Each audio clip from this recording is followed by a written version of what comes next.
India is compelled to note that the delegate of Pakistan has yet again resorted to unwarranted remarks on the Indian Union territory of Jammu and Kashmir.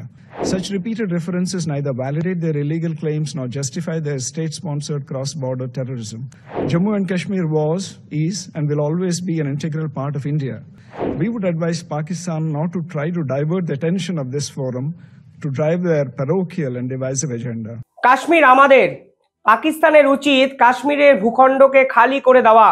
জোর করে কোনো একটা জিনিসকে আটকে রাখলে সেই জিনিসের অধিকার সেই রাষ্ট্রের উপরে গিয়ে বর্তায় না। আজকে কার্যত পাকিস্তানকে জাতিসংঘের মঞ্চে কাশ্মীর খালি করার নিদান দিল Bharatvarsha.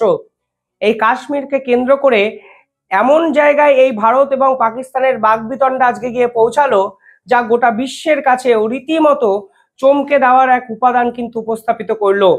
Madam President, India is compelled to note that the delegate of Pakistan has yet again resorted to unwarranted remarks on the Indian Union territory of Jammu and Kashmir. Such repeated references neither validate their illegal claims nor justify their state-sponsored cross-border terrorism. Jammu and Kashmir was, is, and will always be an integral part of India. কিছুদিন আগে doctor Jaishankar পাকিস্তানকে নিয়ে কড়া মন্তব্য করেছিলেন। তারা বিভিন্ন ক্ষেত্রে বলেছিলেন এই যে জাতিসংঘ এর ভূমিকাটা কি, অর্থাৎ দিনের পর দিন পাকিস্তানকে তারা বকলমে মদত করে যাচ্ছে। কাশ্মীর ভারতের জায়গা হওয়া সত্ত্বেও প্রত্যেকটি জায়গায় পাকিস্তান এই কাশ্মীর তাদের এই দাবি কিন্তু জাতিসংঘের ফোরামে করছে। সে সিকিউরিটি কাউন্সিলের মিটিং বলুন কিংবা শান্তি রক্ষা এই যে পার্টিকুলার কমিটি বলুন, সেখানে সব জায়গায় গিয়ে পাকিস্তান শুধুমাত্র কাশ্মীর কাশ্মীর কাশ্মীর এই অবসেশন জাতিসংঘ কেন অ্যালাউ করছে, এ কিন্তু ভারতের পক্ষ থেকে সরাসরি প্রশ্ন তোলা হয়েছিল। আগের দিন ভারতবর্ষের বিদেশ মন্ত্রকের পক্ষ থেকে যে স্টেটমেন্ট দেওয়া হয় সেখানে সরাসরি বলা হয় কেন প্রতিবার জাতিসংঘের সময় নষ্ট করছে পাকিস্তান, এর কারণটা কি? কাশ্মীর ছাড়া পাকিস্তানের কাছে বলার কি কিছু থাকে না? এই কিছুদিন আগে শান্তি রক্ষা যে পার্টিকুলার কমিটি আছে সেখানে জাতিসংঘের প্রধানমন্ত্রীর বিশেষ সহকারী সঈদ তাহিফ তিনি পাকিস্তানের পক্ষ থেকে রিপ্রেজেন্ট করছিলেন। তিনি হঠাৎ করে দাবি করতে শুরু করেন কাশ্মীর নাকি ইল্লিগালি ভারতবর্ষ নিজেদের দখল করে রেখেছে এবং ভারতবর্ষ নাকি বলপূর্বক সেনাবাহিনী সেখানে ডিপ্লয় করে রেখেছে। জয়শঙ্কর যখন লন্ডন সফরে গেছিলেন তখনও পাকিস্তানি এক সাংবাদিক তাকে সরাসরি এই বিষয়ে প্রশ্ন করেছিলেন। তিনি বলেছিলেন কাশ্মীর এই পুরো বিষয়টার মীমাংসা তখনই হবে যখন পাকিস্তান সরে যাবে। আর এরপরেই জাতিসংঘের এই যিনি কমিশনার আছে তিনি একটি স্টেটমেন্ট দিয়েছিলেন, ভল্টার টার্ক। তিনি কি বলেছিলেন? তিনি বলেছিলেন কাশ্মীর নিয়ে ভারতবর্ষকে অনেক বেশি গভীরে গিয়ে ভাবতে হবে এবং ভারতবর্ষের এই মানে সেনাবাহিনীকে কাশ্মীরে ডিপ্লয় করা নিয়ে তিনি প্রশ্নচিহ্ন তুলেছিলেন। শুধু তাই নয়, মণিপুর ইস্যুতেও কিন্তু ভল্টার টার্ক সেদিন কথাবার্তা বলেছিলেন। আর এরপর থেকেই জাতিসংঘের সঙ্গে ভারতবর্ষের সম্পর্ক কিন্তু আদায় কাজকলা হতে শুরু করে দেয়। Pakistan continues to illegally occupy the territory of Jammu and Kashmir, which it must vacate. We would advise Pakistan not to try to divert the attention of this forum to drive their parochial and divisive agenda. পরবর্তী পুরো বিষয়টায় আগুনে ঘি ঢালেন ভারতবর্ষের প্রধানমন্ত্রী নরেন্দ্র মোদী।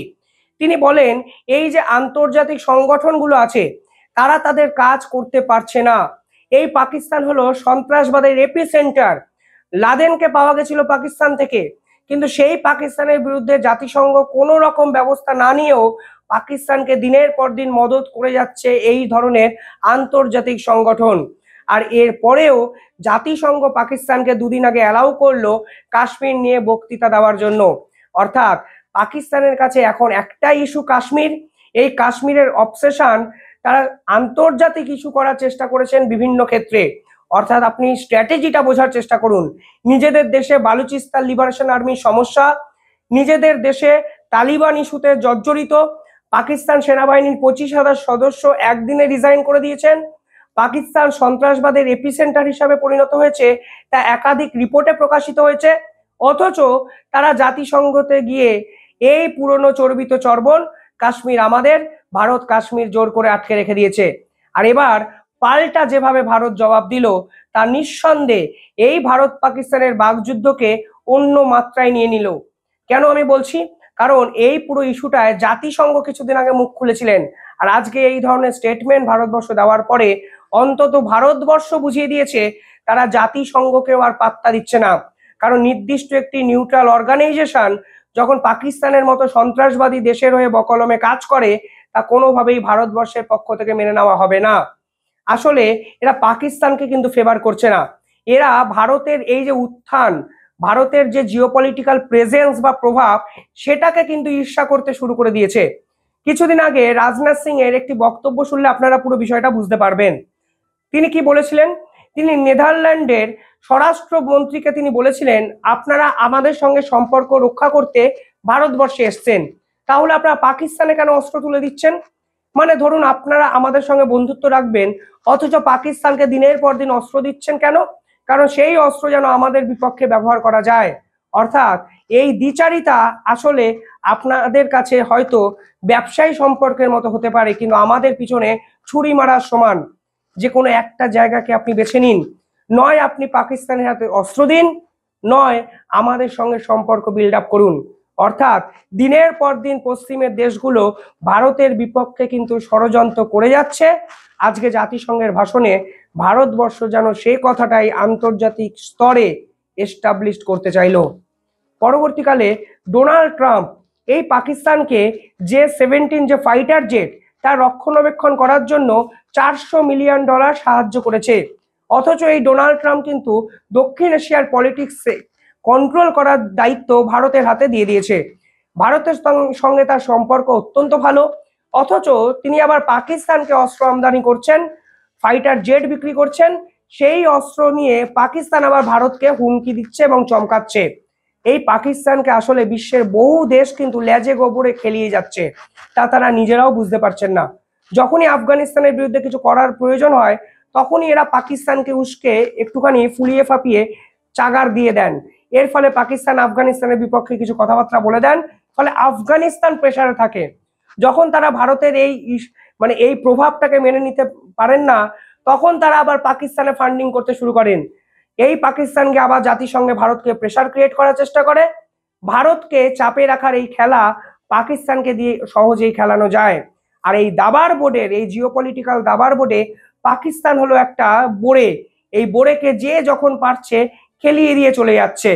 যেহেতু জাতিসংঘের commissioner ভল্টার টার্ক নিজেও একজন ওয়েস্টার্ন কান্ট্রি থেকে বিলং করেন, এই পুরো সমীকরণে তিনি অত্যন্ত গুরুত্বপূর্ণ একটা ভূমিকা কিন্তু পালন করছেন। তিনি বলেছিলেন, এই কাশ্মীর ইস্যুতে ভারতের ভূমিকা সন্তোষজনক নয়। আজকে তার সামনে জাতিসংঘের মঞ্চে কাশ্মীর নিয়ে ফের একবার বোমা ফাটালো ভারতবর্ষ। অর্থাৎ বুঝিয়ে দেওয়া হলো, কোনো কমিশনারকে আর ভারতবর্ষ মানছে না। তোমরা যদি দ্বিচারিতা করো, তোমাদের এই ভূমিকা যদি নিউট্রাল না হয়, তাহলে কিন্তু আমরাও এবার কড়া জবাব দেব। আর ভারতবর্ষের এই ধরনের কথাবার্তার পর আন্তর্জাতিক স্তর ভারত যে জিওপলিটিক্যাল পলিসিকে সম্পূর্ণভাবে বদলে ফেলেছে তা কিন্তু বুঝে গেছে। কালকে জয়শঙ্করও ওয়েস্টার্ন যে দেশ, তাদেরকে হুঁশিয়ারি দিয়েছিলেন, বলেছিলেন আপনারা দ্বিচারিতা বন্ধ করুন। আপনারা দিনের পর দিন ভারতের বিকল্প হিসাবে চীনকে প্রমোট করেছেন, চীনকে ইকোনমিক্যালি ফান্ডিং করেছেন, টেকনোলজিক্যাল সাপোর্ট দিয়েছেন। আজ যখন সেই চীন বড় হয়ে আপনাদেরকে গিলে খাচ্ছে, তখন আপনারা ভারতের সঙ্গে মিটিং করতে চলে আসছেন। অর্থাৎ ইতিহাস বলে আপনারা ভারতের এই যে প্রভাব, তা মেনে নিতে না পেরে বিকল্প হিসাবে চীনকে তৈরি করেছেন। ইতিহাস বলে দিনের পর দিন আপনারা পাকিস্তানকে ফান্ডিং করেছেন। 1971 সালে যুদ্ধটা কি আপনি ভুলে যাবেন? পাকিস্তান, আমেরিকা একসঙ্গে জোটবদ্ধ হয়ে সাবমেরিন পাঠিয়েছিল ভারতকে কোনো ক্ষেত্রে দমন করার জন্য। সে সময় ভারতের পাশে কিন্তু রাশিয়া দাঁড়িয়েছিল। অর্থাৎ এই যে ঐতিহাসিক চিরাচরিত প্রথা, যে প্রথায় ভারতবর্ষকে শত্রু কোট আনকোট বানিয়ে রেখেছে পশ্চিমের দেশগুলো, তার শেষ হওয়ার সময় কিন্তু এসে গেছে। তা আজকে জাতিসংঘে ডক্টর জয়শঙ্করের সচিব পরিষ্কারভাবে বুঝিয়ে দিয়েছেন। আর এরপরে আমার মনে হয় ভারতের প্রভাব নিয়ে আর কারোর কোনো সন্দেহ থাকলো। আপনারা কি ভাবছেন? কমেন্টে জানাবেন।